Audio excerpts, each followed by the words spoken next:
Bukan juga kisah bagaimana baiknya Imam Hanafi kepada tetangganya. Walaupun tetangganya zalim, tapi beliau tidak melihat itu. Sezalim apapun tetangga beliau, dan perintah kepada beliau adalah berbuat baik pada tetangga, walaupun tetanggaku itu jahat, kata beliau. Dia jangan sampai terjadi kalau tetangga elok loh, kalau nya jahat loh, tu anak rencak wak nyo elok wak lebih elok, anyo jahat wak tetap. Itu yang bagus. Nah, selanjutnya kita bahas tentang bagaimana berbakti kepada orang tua. Pokok gadang. Kita buka halaman 178.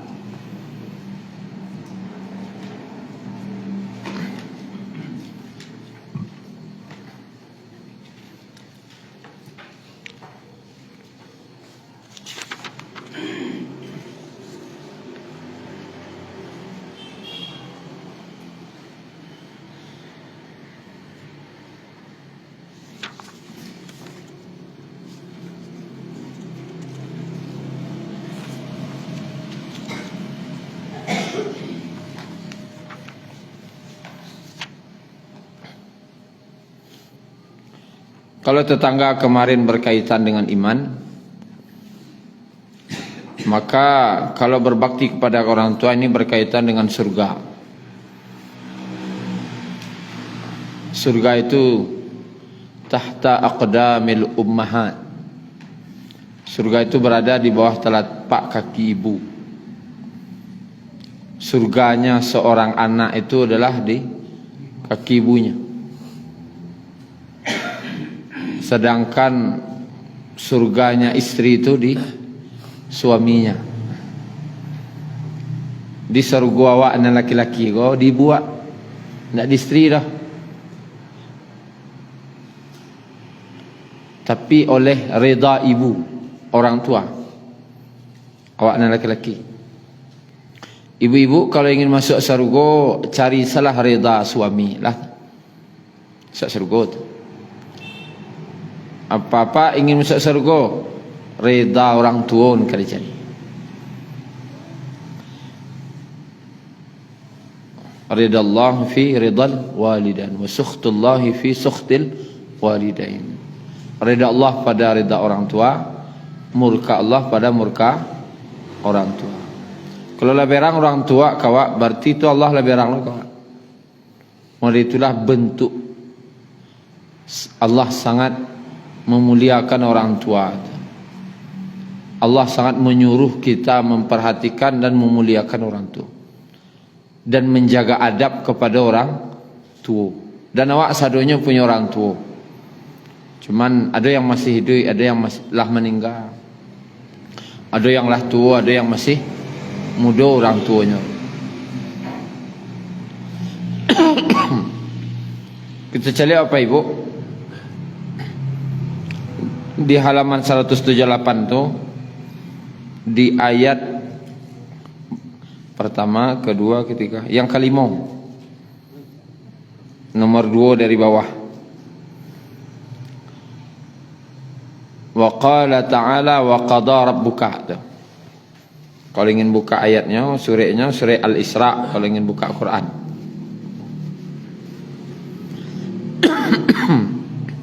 bagi yang tidak, boleh buka kitab hadisnya saja. A'udzu billahi minasyaitonir rajim.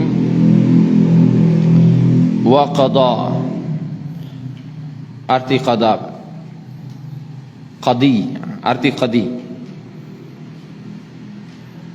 Qadi,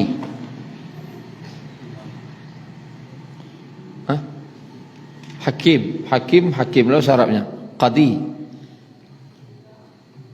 angku kali ko angku qadi o nak, aslinya enggak. Mungkin itu ya, faqih,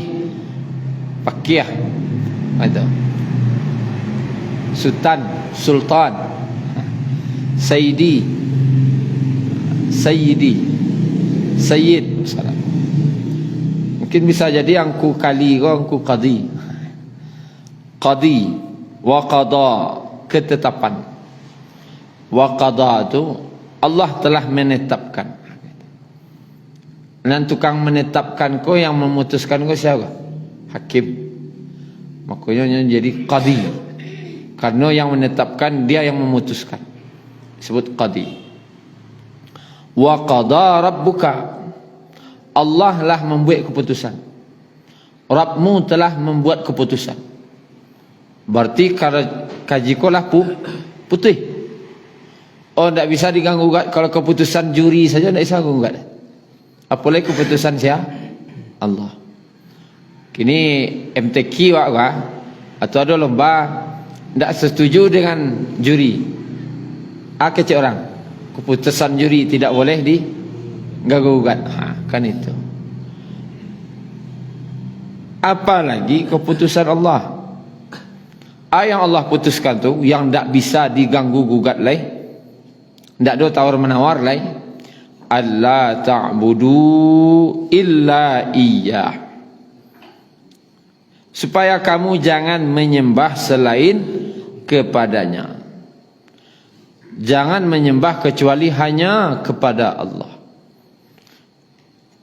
Itu ketetapan pertama. Yang kedua, wabil walidaini ihsana.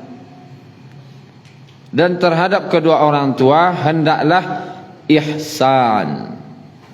Ihsana, berbuat baik. Itu ketetapan. Ditafsirkan oleh ulama, para ulama tafsir, setelah menyembah Allah langsung berbakti pada orang tua. Sembah Allah, bakti orang tua. Sembah Allah, berbakti pada orang tua. Seolah-olah kecil ulama, ibadah wa ke Allah ko baru Allah terima kalau wak berbakti lo ke orang tua. Seperti la ilaha illallah Muhammadur Rasulullah, ati Allah wa ati Rasul, ati Allah wa ati Rasul. Kamu itu ayat tadi. Ati Allah wa ati Rasul. Mana itu ayat? Taati Allah, taati Rasul. Ketaatan kepada Allah alun Allah terima kalau wak tidak taat kepada Rasul.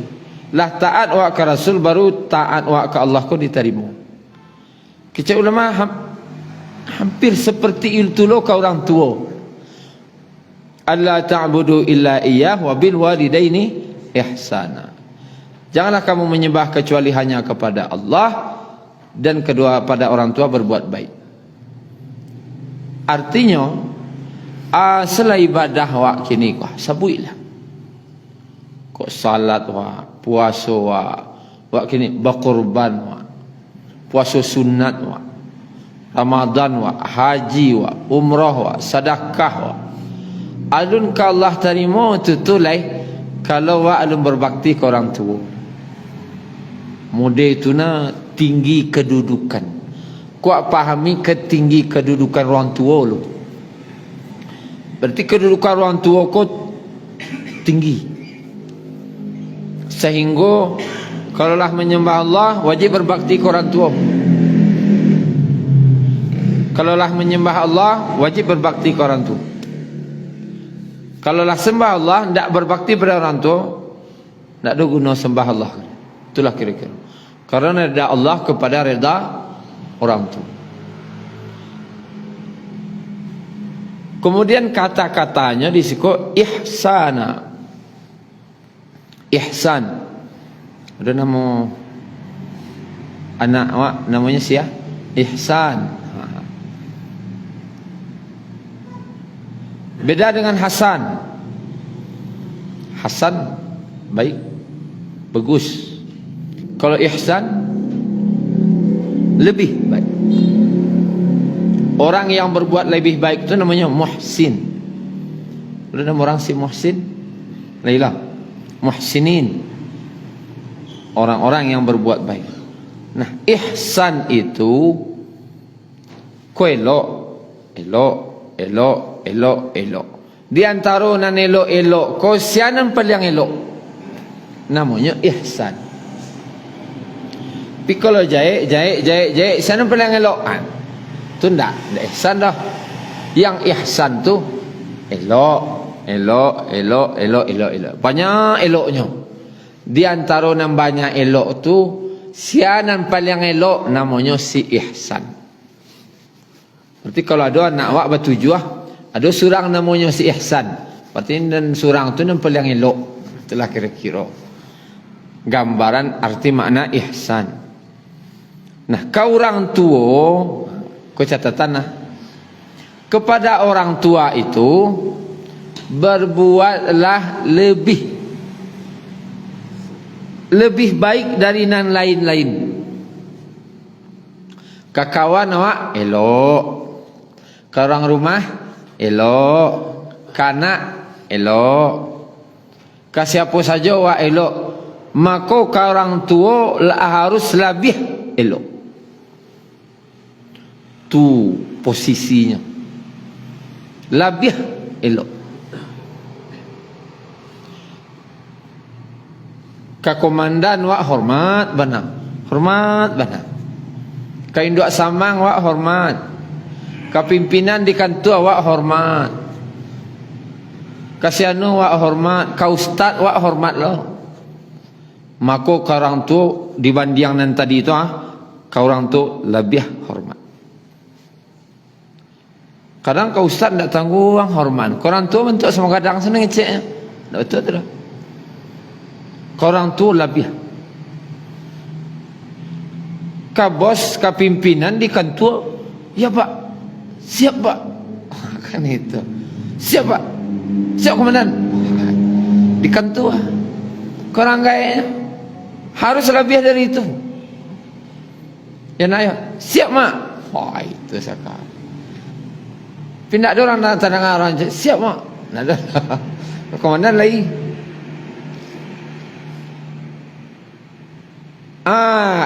Ikon kawak barajai, itu maksudnya. Kawak barajai kan kajiwa adab. Wak tadi hormat ke orang kau. Ke orang tu lebih lu hormat. Lebih baik. Pokoknya nang ke orang tua kau lebih sadonya. Lebih sadonya. Kemudian sabar. Jo kawan wak mencelik perangai kawan, sabar. Mencelik perangai orang rumah, sabar. Mencelik perangai anak, sabar. Mencelik perangai orang gaib, harus lebih sabar. Harus lebih sabar. Jadi tidak boleh. Wak kan ingin wak orang gaib ko elok. Terkadang ada perangai-perangai lama orang gaib kau. Kadang lah pikun. Kecang kininya lah lupa. Kadang mencelek-celek perangai orang gaib kau yang lah pikun tu, si anak kau tak sabar. Kadang tabi rabun. Dan sekali-sekali berang dan semacam. Karena apa? Kau orang tua tu harus lebih sabar. Tadi kalau elok harus lebih elok. Kok sabarnya lebih harus sabarnya. Pokoknya ihsana, lebih dari sadu-sadu. Kok perlu baragiah ke lebih karang ke? Lebih. Sehingga kalau doa barasaki, maka nanti ditanya, was'aluna madza yunfiqun, mereka bertanya padamu tentang apa yang kamu infakkan. Maka katakanlah, kasih akan dia lo lil walidain, kepada kedua orang tu. Tidak zakat dah. Kalau zakat oleh orang tu. Adu balabih rasaki pitih kau sedekah. Dan jauh-jauh nak orang gaib ge. Orang tua wa agih lu. Karena wa mencari payah. Kasih ancai. Orang tua lu. Siap wal aqrabin, nan dekat-dekat jawab lah, dan sanak wak berkarik-karik jawab. Dan jauh nak celia. Dan kadang ada orang kau elok ke orang lain. Kau orang gaiknya cuahnya. Kau bahaya. Kekawan tak tanggung pemurahnya.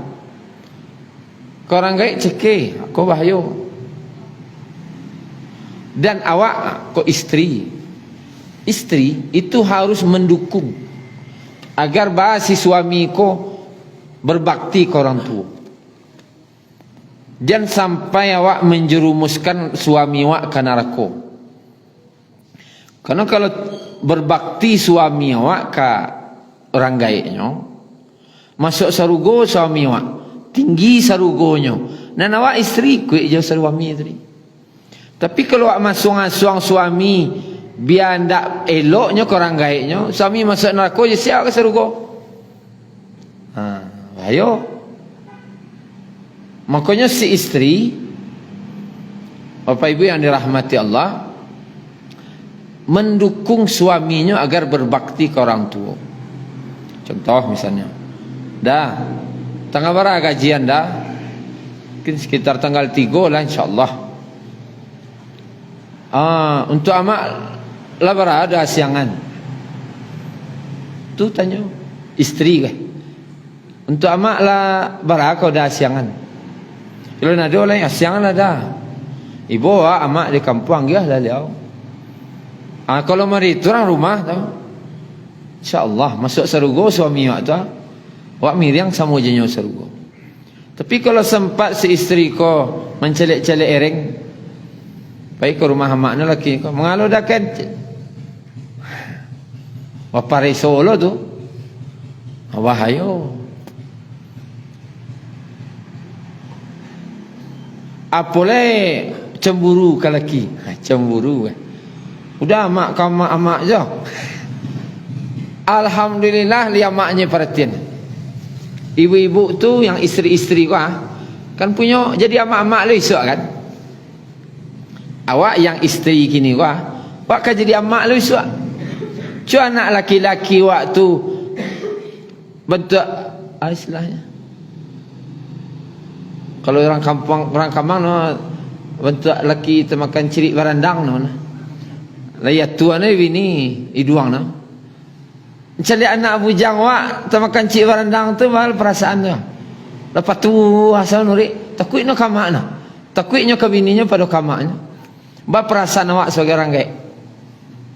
Maka jangan diajar suami awak because anak awak mau itu lo kawak bagi kilo. Kini suami awak tagah-tagahnya ke rumah orang gaik. Ngacok-cok na ada kan. Kuih gua cemburu gua koan tahu. Inge wa istri kini kok akan jadi amak lawis wa. Wa aku punya menantu lawis wa. Hati-hati. Aja suami wa berbakti kan ayah orang gaiknya. Biko mudah-mudahan anak wa nanti berbakti lo kawak. Mudah itu. Surga suami itu di ribunya. Surga istri itu di suaminya. Jangan cemburu-cemburu ke suami itu. Kalau orang gaiknya sayang pada dia selah. Alhamdulillah sayang suami mak orang gaiknya. Dia leka masuk sarugo bantuannya suami mak aku mah. Tu. Ko suami mak elok ke orang gaiknya wak cemburu. Aco dapat suami nan pahlawan ke orang gaiknya wak kekah. Pahlawannya ke orang gaiknya masuk neraka suami mak. Cameh wak ni laki wak melawan orang gaik ni. Ikam seru go wak jenyo nanti gua. Tu ni kali camehan. Maka apa ibu-ibu dukung suami agar dia berbakti kepada orang tuanya. Mudah-mudahan anak-anak wak nanti berbakti lo nyo kawak yang sebagai istri kini ko akan suatu saat kan jadi amak lo abis wak. Kagadang lo anak wak kepimpinan tu lo abis wak. Mudah-mudahan elok lo anak waktu kawak. Amin. Ya Rabbal Alamin.